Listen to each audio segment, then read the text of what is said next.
Alors, les conséquences de tous ces blocages, les conséquences de tout cela, c'est qu'on a des difficultés à gérer des émotions, suivant les personnes, des difficultés à gérer des relations, on ne va jamais être bien en relation. Voilà, difficultés à gérer les stress et les émotions, difficultés à gérer les relations, des personnes qui sont souvent en colère ou angoissées ou qui stressent ou qui ne veulent pas parler en public, perte de vitalité, voire d'identité, déprime, voire dépression, perte de travail ou maladie. Voilà. Voilà les conséquences de toutes ces recherches intérieures qu'on ne peut pas forcément identifier par la médecine. À ce moment-là, je suis toujours fatiguée. Oui, tu es toujours fatiguée, on prend des vitamines, etc. Mais la question est pourquoi je suis toujours fatiguée, hein? En fait, c'est toujours la question du pourquoi qu'il faut se poser. Pourquoi je suis fatiguée? Pourquoi je stresse à la période de l'été? Pourquoi j'arrive plus à conduire? D'accord? Pourquoi j'arrive plus à conduire? Pourquoi? Voilà. Pourquoi? Tous ces pourquoi que l'on peut se poser. Alors, là, je me fais un petit intermède avec ce que nous vivons en ce moment. Ça me paraît important. C'est 19, 20, 21, 22. Vous savez de quoi je parle?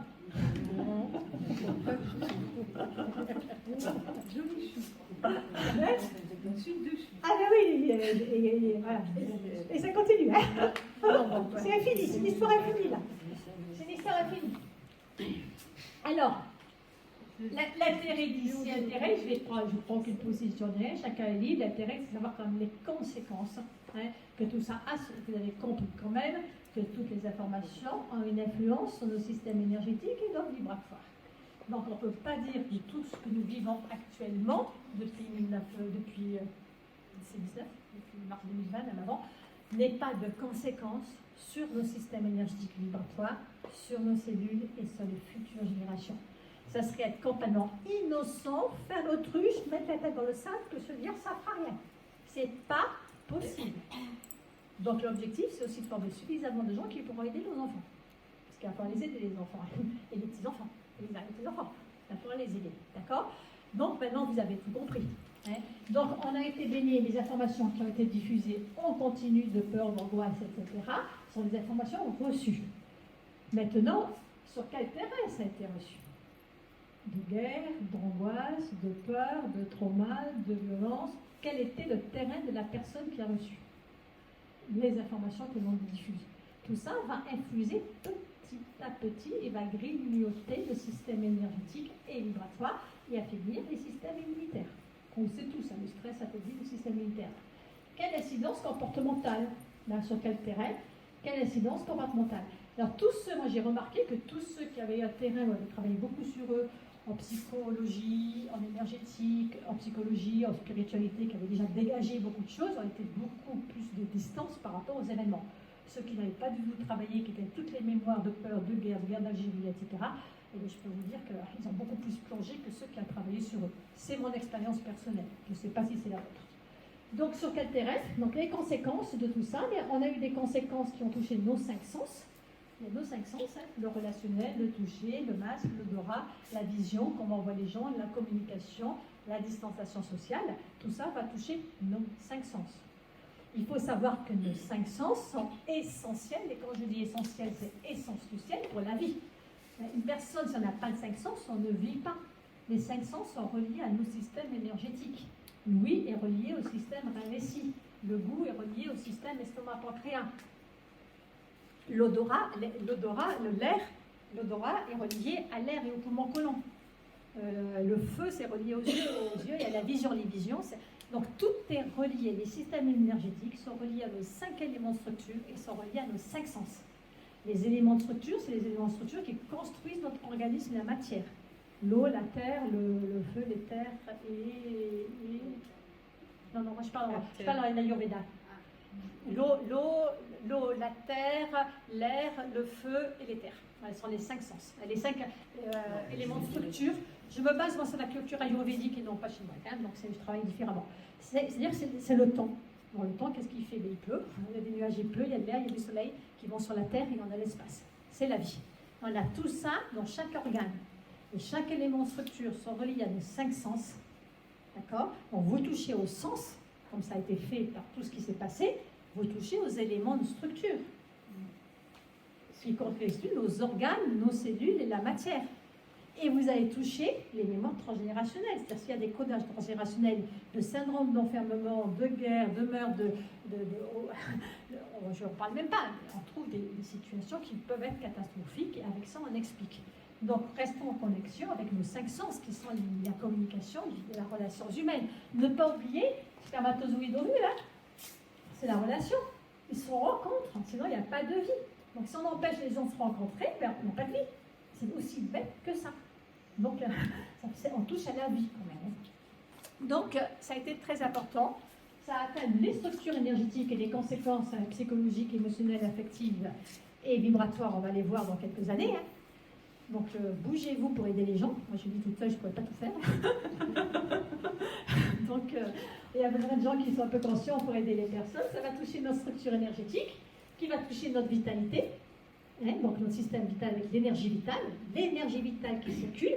Et si l'énergie vitale circule pas correctement, ça va faire descendre nos vibrations. Et des vibrations qui baissent, c'est des cancers, c'est les maladies auto-immunes, c'est toutes les maladies possibles et imaginables. D'accord? Si l'énergie baisse, c'est pas trop grave, on se repose. Si les vibrations baissent, c'est les thérapeutes et la maladie interne. Ok? Et du coup, si les parents font un travail sur les cellules, est-ce que ça vient Oui, parce que comme tout est relationnel et vibratoire, et qu'on est dans le systémique, ça aide. Bien entendu, ça aide. C'est pas suffisant, mais ça aide. Puis ça dépend aussi comment les parents communiquent avec les enfants et là où ils sont. Mais là, on a du travail. Il y a du travail. Voilà, donc c'est pour faire prendre conscience quand même de l'impact qu'il va y avoir sur les générations futures et les outils qu'il faut avoir. Mais les outils, c'est important, c'est par rapport à ses enfants ou ses petits-enfants, rester dans la joie, être clair, parler un langage positif, de communication, de sens, de jeu, dédramatiser, et puis voilà quoi. La réalité, oui, on a une maladie, on a aussi des cancers, on a des AVC, on a d'autres, la vie, la mort, c'est des maladies. Qu'est-ce qu'on fait avec quoi? Mais plutôt que de mettre la peur, qu'est-ce qu'on fait avec autrement? Toujours pour inverser la situation. Du travail, hein, parce qu'il y a eu beaucoup de dégâts. Bon, on le sait, donc si ça peut vous aider, on travaillera après. Alors bien entendu, les conséquences de la vie de cette histoire, c'est 19. Je vous ai trouvé de vos petites choses. Conséquences de la vie, ça a été conséquences sur la vie en macro, et donc conséquences sur les relations humaines. Moi, j'insiste beaucoup sur les relations humaines. Parce qu'on est un homme, une femme et la relation. Il y a toujours 3 personnages. Hein? Il y a moi, puis il y a la relation. Et la relation, c'est une énergie, c'est une vibration. Et comment elle se construit, cette énergie, cette vibration? Elle s'est construite avec les 5 sens. Je bouge dans l'espace, je vous regarde, j'utilise mes yeux, je sens la bonne odeur de chacun. J'ai du goût à faire ce que je fais, je parle, je communique. Les 5 sens qui va créer la relation. Et la relation est individuelle suivant la personne avec laquelle je parle ou qui est. D'accord? Donc familiale, amoureuse, sociale, financière, scolaire, bien entendu. Donc dans la famille, ça a touché les relations parents-enfants, bien entendu, et du couple.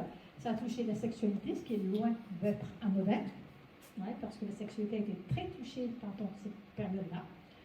Je ne sais pas si vous en êtes conscient, en tout cas moi je le suis. Parce que les rencontres, hein, les personnes ne se sont plus rencontrées, c'est du virtuel, on ne se rencontre plus, on ne se parle plus.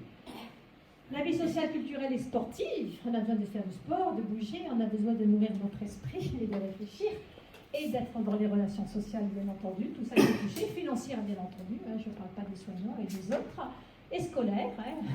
Les scolaires, c'est-à-dire des mamans qui sont transformées en travail plus études à la maison, avec toutes les difficultés que ça a impacté. Et donc ça a touché, là j'ai fait un gros travail, là je ne vais pas en parler maintenant, je dis juste le mot, sur ce que j'appelle le rôle parental, c'est-à-dire ça a touché la structure du rôle parental. Et ça, comme le rôle parental, la structure, ça touche l'adrénaline, l'acétylcholine et la sérotonine, vous imaginez ce que ça peut toucher. Quand je parle de triangulaire familial, papa, maman, enfant, dans leur rôle de chacun, cette histoire, ça a complètement transformé le rôle parental, forcément, ouais, avec le télétravail, l'éducation à la maison, ça a transformé le rôle parental, donc ça a transformé la cellule familiale. On reparle de cellules, macro-micro. C'est pas le modèle. C'est pas le modèle. Bon, donc culturel, tout a été dit. D'accord? Quoi, pas tout, mais beaucoup. Quoi. Voilà. Donc les conséquences, comme je vous ai dit, dans le yin et le yang.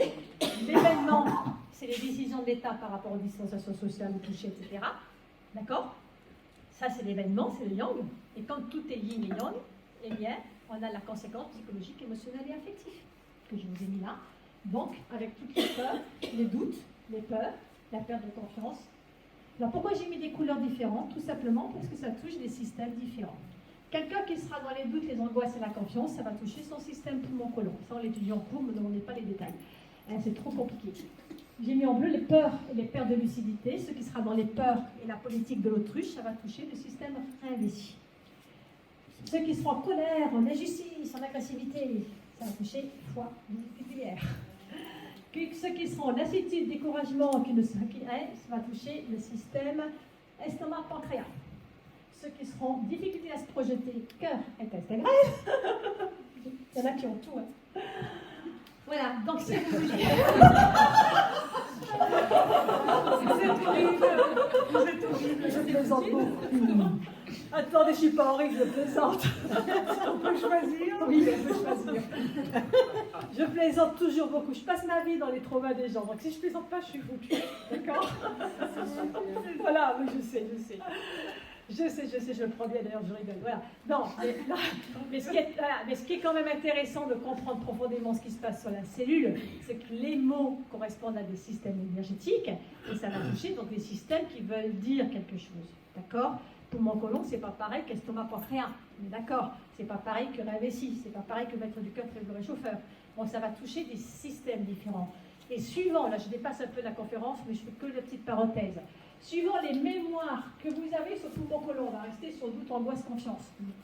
Suivant les mémoires que vous avez sur cette terre-là, vous allez faire exploser tout le système poumon-côlon. S'il y a des mémoires transgénérationnelles dans notre vie. Poumon-côlon, c'est deux méridiens qui travaillent ensemble. C'est deux méridiens qui travaillent ensemble, qu'on appelle le poumon et côlon qui travaillent ensemble. C'est des méridiens qui se mettent en place et qui doivent être purs pendant le stade anal et l'adolescence. Le stade anal, c'est la petite enfance, 1 an, 3 ans, et l'adolescence. S'il y a eu des traumas très importants, par exemple un viol à l'adolescence, par exemple, il y en a beaucoup, d'accord? Et qu'on va toucher ces systèmes-là, eh bien ça va activer toutes ces mémoires-là. C'est pas anodin. Surtout que dans l'obligation de l'injection, moi j'ai énormément travaillé aux personnes qui ont été obligées. Il n'y a pas de jugement, les gens choisissent. Dans l'obligation, ce qu'on retrouve derrière, c'est viol. C'est viol. La piqûre, hop, pénis, vagin. Excusez-moi. Il y a quelqu'un qui pourra peut-être témoigner, mais j'en connais quand même pas mal. Vous ne pouvez pas imaginer les mémoires de viol qui sont sorties pendant cette période-là et qu'on a dû aider en urgence. Donc c'est pas anodin. On est d'accord. Donc ce qu'il faut savoir, c'est que quand les gens vous parlent, le but de l'hypnothérapie, c'est que suivant les mots qu'ils vont employer, je suis angoissée ou j'ai peur, c'est pas le même terrain. Réinvesti, peur c'est réinvesti, ça va vous amener sur les mémoires transgénérationnelles. Ouais. Mais ça, ça c'est 3-4 jours de cours minimum, donc on va s'arrêter là. C'est juste pour vous faire comprendre le principe et le concept. C'est OK? Le principe et le contexte, c'est OK?